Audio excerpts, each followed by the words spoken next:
Hi, welcome to a quick walk around video for our Suzuki Vitara.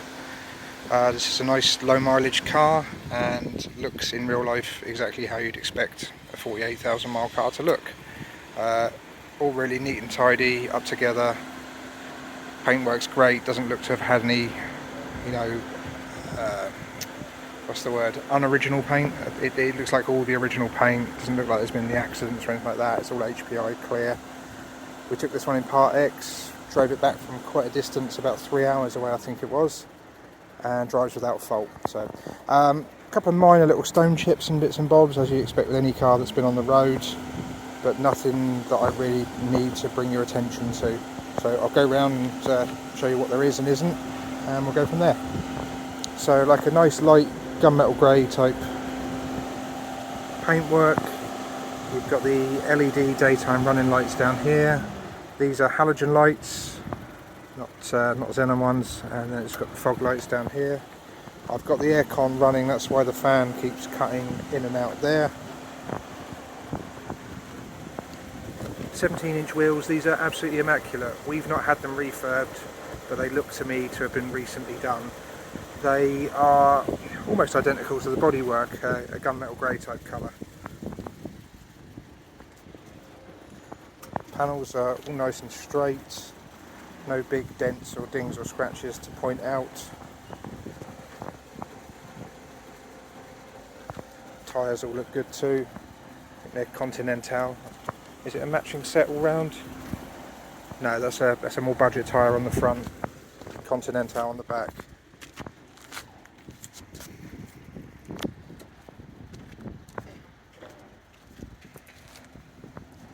A little nick just down there I noticed in the black plastic part of the bumper. It's got a reversing camera, as you can see there.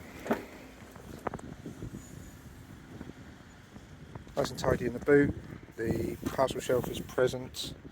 You've got storage down here, and you have got, where is it, over this side, 12-volt point there next to interior lights. Now the valet has missed this false floor bit, so there's a few little bits of dust in there which will be removed shortly after I finish this video. And then under that is your Tyre Inflation Kit. It then has these little removable bits which become accessible once you get down to that level.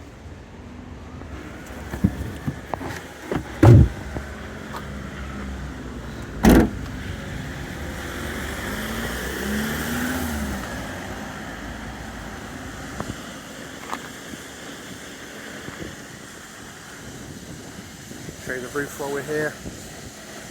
Got like brushed aluminium roof rails there, and you can see the privacy glass starts there and wraps all the way around the back of the car. You've got a high level brake light built up into this spoiler as well.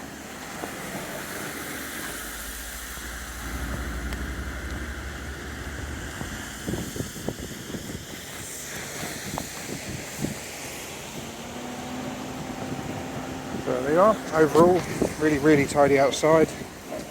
We'll have a look inside now, which is as nice, if not better. Obviously got electric windows in the back. Hang on, I'm just going to turn the radio down before I end up with a copyright thing. Hold on just 2 seconds.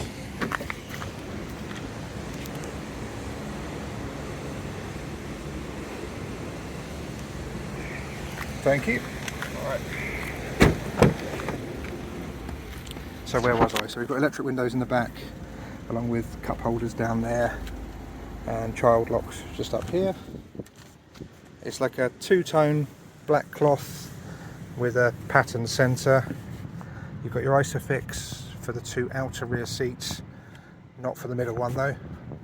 The middle one does have a 3-point belt which comes out of the roof there, so you pull it down, clip it into one, and then put the second clip over into here, so you do end up with a proper 3-point belt in the back there.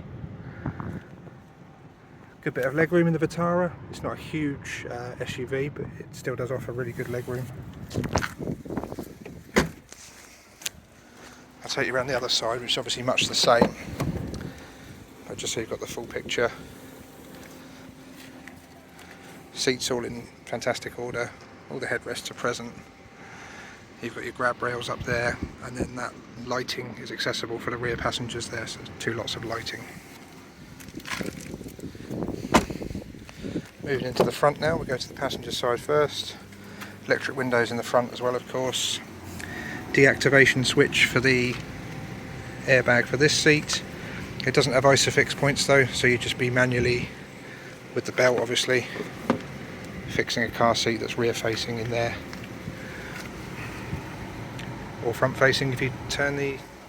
which way around is it? No, you have to turn the airbag off to be rear facing, you can leave it on for front facing, that's right. Locking wheel nut is there and present. Load of bump here, that's an owner's manual. Then there's a whole separate one for the infotainment system, and there's other bits and bobs that would have come from the dealership as new. I'm just going to pop you down 1 second while I put this back in the wallet. It's difficult to do with one hand. There we are, we're back. Airbag up there obviously. Like a brushed gunmetal grey trim that matches the exterior, running through the whole interior as well.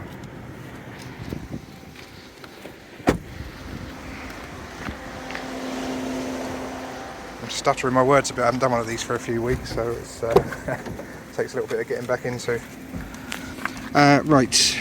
Electric mirrors, electric windows, driver's one's auto up and down, then your panic button and your rear window locks there. You've got height adjustment, that is on the passenger side as well, I forgot to show you that. There's height adjustment on both the seats. That's where you can turn your auto stop start off, that's where you can turn your traction control off, that's your fog lights, that's your headlamp aims. 2 keys, both original Suzuki remote locking ones.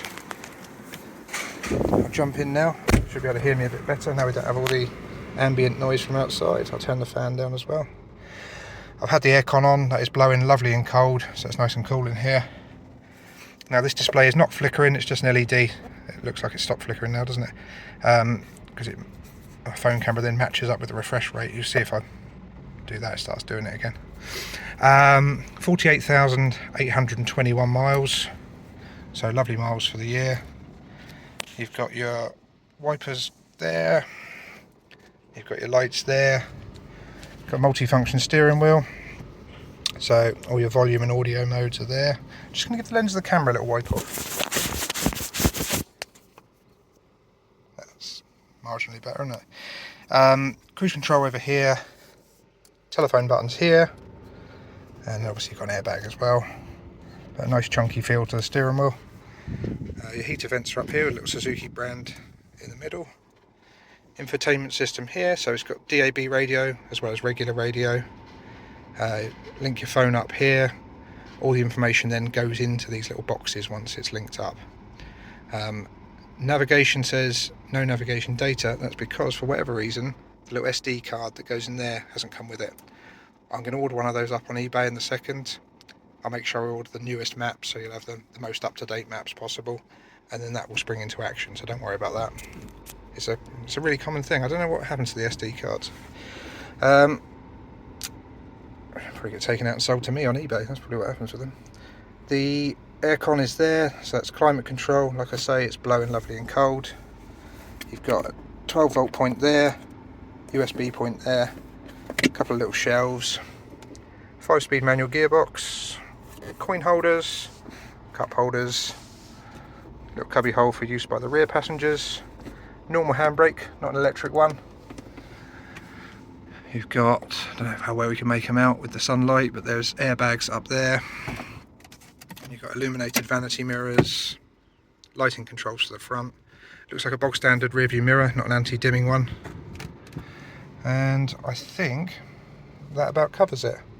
If there's something I've missed, please just call up and I'll pop out and check for you straight away. But I'll include as many photos as I can of the inside, the outside, and any paperwork that came with this car. So if you're a distance away and you want to have it delivered, you should have a really good idea of what to expect and try and be as transparent as possible. Obviously, if you're more local to the site and you can pop down and check it out for yourself, you're more than welcome to do that as well. We just ask that you make an appointment first. Okay, thank you very much for watching.